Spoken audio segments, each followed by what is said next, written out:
ലാലേട്ടൻ്റെ പ്രഭാസിൻ്റെ സീനായിരുന്നു കുറച്ചും കൂടെ വർക്കായത്. ലാസ്റ്റ് അരമണിക്കൂർ സീൻ ഹിന്ദുക്കൾക്ക് വേണ്ടി മാത്രം എടുത്തത്.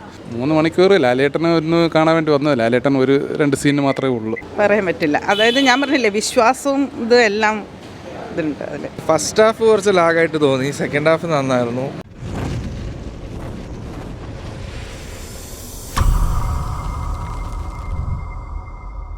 Typical Telugu movie.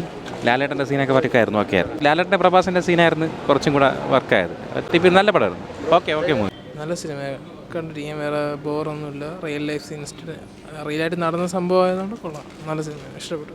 ഹിന്ദുക്കളുടെ ഒരു ഐതിഹ്യമുള്ള ഒരു സിനിമയാണ്. ശിവൻ്റെ ഒരു കഥാപാത്രം എടുത്ത് വെച്ചിട്ടുണ്ട്. ലാസ്റ്റ് അരമണിക്കൂർ സീൻ ഹിന്ദുക്കൾക്ക് വേണ്ടി മാത്രം എടുത്തത്. 3 മണിക്കൂർ ലാലേട്ടനെ ഒന്ന് കാണാൻ വേണ്ടി വന്നത്. ലാലേട്ടൻ 1-2 സീന് മാത്രമേ ഉള്ളൂ. പ്രഭാസ് 2-3 സീൻ അത്രേ ഉള്ളൂ. വേറെ കുഴപ്പമില്ല, കണ്ടുകൊണ്ടിരിക്കാം. പിന്നെ നീട്ടിക്കൊണ്ട് കുറച്ച് പോയിട്ടുണ്ട്, അതുള്ളൂ. ഓക്കെ, കൊള്ളാം.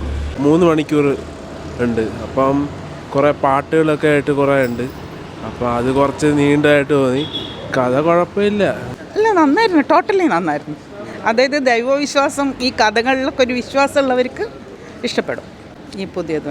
അതങ്ങനെ മൊത്തമായിട്ട് പറയാൻ പറ്റില്ല. അതായത് ഞാൻ പറഞ്ഞില്ലേ, വിശ്വാസവും ഇത് എല്ലാം ഇതുണ്ട് അതിൽ. കണ്ടപ്പോൾ നല്ല ഫിലിമായിരുന്നു. ഫസ്റ്റ് ഹാഫ് കുറച്ച് ലാഗായിട്ട് തോന്നി, സെക്കൻഡ് ഹാഫ് നന്നായിരുന്നു. പിന്നെ മോഹൻലാലും പ്രഭാസിൻ്റെയും പെർഫോമൻസ് നന്നായിട്ടുണ്ട്.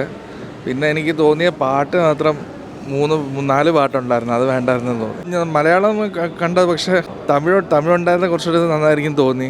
എനിക്ക് ആ പാട്ട് മാത്രം കുറച്ച് ലാഗായിട്ട് തോന്നി. എൻഡിങ് ഒക്കെ നന്നായിരുന്നു. അക്ഷയ് കുമാർ സൂപ്പറായിട്ടുണ്ടായിരുന്നു. കൊള്ളാം, ആവറേജ്.